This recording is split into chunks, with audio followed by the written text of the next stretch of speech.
Cressidium is a cradle-type planet along the Cascade Line. It is fortunate enough to boast natural conditions suitable for habitation, with a diverse, human-compatible climate and biosphere and a variety of flora and fauna, including both native specimens along with those introduced during colonization. Like Cradle, its surface is largely covered by water interspersed with large continental land masses and island chains. The human population of the planet has grown over the last 500 years to form a number of large nations and power blocks, including the Leandric States Alliance, the Vestan Sovereignty, and the Republic of Ocasnia. The LSA and the Sovereignty are presently engaged in a Cold War going back decades.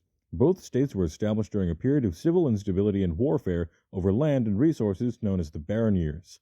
The LSA began as an alliance of smaller nation-states against the Sovereignty, an oppressive and expansionistic power founded by the descendants of military and political leaders who had fled to Cressidium to escape the collapse of SECCOM. Over time, the political situation on Cressidium stabilized around these major power blocks, leading to the planet's present state of affairs. For a time, it seemed that the Vestan Sovereignty's authoritarian government was losing its hold, giving way to something more progressive, and there were even hopes of long-term peace talks in the future. A recent series of assassinations and internal power struggles has, however, prompted a renewed wave of hardline nationalism and neo-anthro-chauvinist sentiment, vying against the older and less outwardly aggressive regime for control of the nation. The current relationship between the major powers is tense, but not to the point of outright war, and the representatives of the Vestan Sovereignty have agreed to attend talks along with the LSA during this diplomatic mission.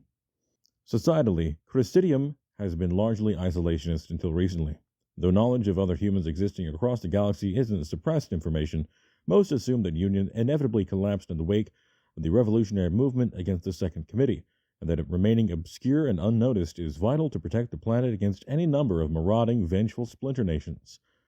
As a result, Cressidium's space-draying capabilities have historically been fairly minimal, generally relegated to satellite launches, though within the last century more development in this area has taken place as conservative attitudes have waned.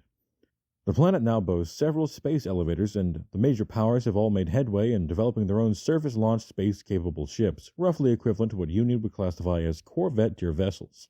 These are used largely in a deterrence role along with limited anti-satellite and orbit-to-surface strike capabilities. Despite its long isolation and lack of omninet access, Cressidium's technological development has generally kept pace with wider galactic trends. At the time, mechs had just entered into military service with the use of the Genghis Mark I during the Hercynian Crisis. Over the course of the 500 years that followed, Cressidium's various nations have developed their own mechs that, despite their divergent evolution, are generally comparable to those in use elsewhere. The biggest differences lie in their grasp of paracausal science, which is notably lacking compared to their Union counterparts. While the early colonial efforts possessed printers that were, at the time, cutting edge, without replacements they eventually fell into disrepair, leaving things entirely to conventional manufacturing.